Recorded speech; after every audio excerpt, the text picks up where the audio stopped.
Assalamualaikum. You are welcome to my YouTube channel, English in Short program. This program is more appropriate for the new learners. আজকে আমরা sentence সম্পর্কে বলবো, assertive sentence. Sentence অর্থানুসারে 5 প্রকার, তার মধ্যে assertive অন্যতম। Assert শব্দের অর্থ হচ্ছে বলা বা বিবৃতি দেওয়া। অ্যাসার্ট থেকে অ্যাসার্টটা ভার্ব, অ্যাসার্ট থেকে অ্যাসার্টিভ, এটা অ্যাডজেক্টিভ।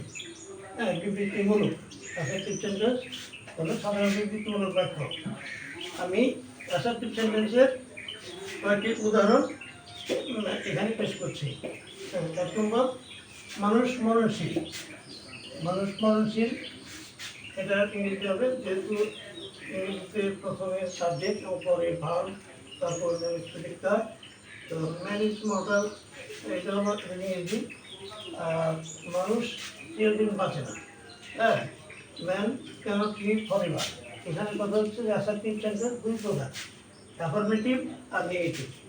অ্যাফার্মেটিভ হলো স্বীকৃতি সূচক, এটা কোনো কিছু স্বীকার করে, অর্থাৎ এক কথা আমরা হাবাচক বলতে পারি। হাবাচক বলতে পারি। এখন এইখানে হাবাচক হচ্ছে মানুষই। এটাকে আমরা নেগেটিভ করছি, ম্যান ক্যানট লিভ ফরএভার, মানুষ চিরদিন বাঁচে না। তেমনিভাবে পরেরটা, আল্লাহ দুনিয়া সৃষ্টি করেছেন। Allah has created the universe. Allah has created the universe, এই অ্যাসার্টিভ সেন্টেন্সের অ্যাফার্মেটিভ ফর্ম বা হাবাচক বাক্য। পরেরটা আমরা বলছি, আল্লাহ ছাড়া কেউ দুনিয়া সৃষ্টি করেন নাই। None but Allah has created the universe.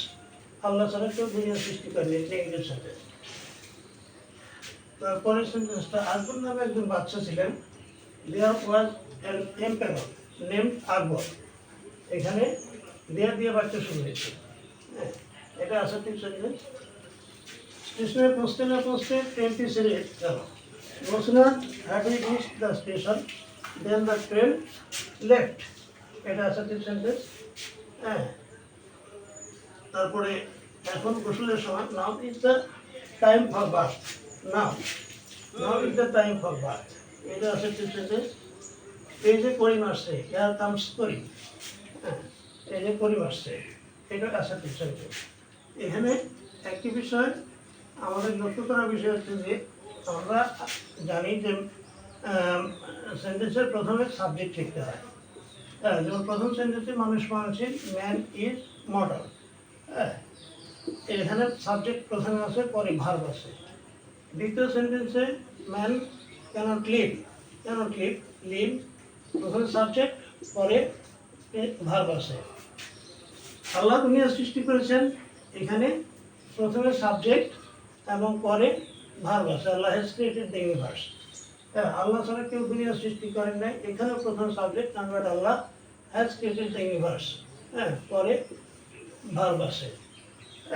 কিন্তু এ নিয়ম সব ক্ষেত্রে চলবে, কোনো সময় ভার্ব আগে বসে। আবার যেমন আকবর নামের এক বাচ্চা ছিলেন, দেয়ার ওয়াজ অ্যান এম্পায়ার। এখানে এম্পায়ার সাবজেক্টের আগে ওয়াজ ভার্ব আসছে। তারপর স্টেশনে পৌঁছতে না পৌঁছতে ট্রেনটি ছেড়ে গেল। No sooner had we reached the station, ওই সাবজেক্ট, এর আগে ভার্ব আসছে। আবার এখন গোসলের সময়, now is the time for bath. এখন দি টাইম সাবজেক্ট, এর আগে সময়, টাইম সাবজেক্ট, তার আগে ইজ ভার্ব আসছে। এই যে করিম আসছে, এখানে হিয়ার কামস করিম সাবজেক্ট, তার আগে ভার্ব আসছে। এইভাবে দেয়ার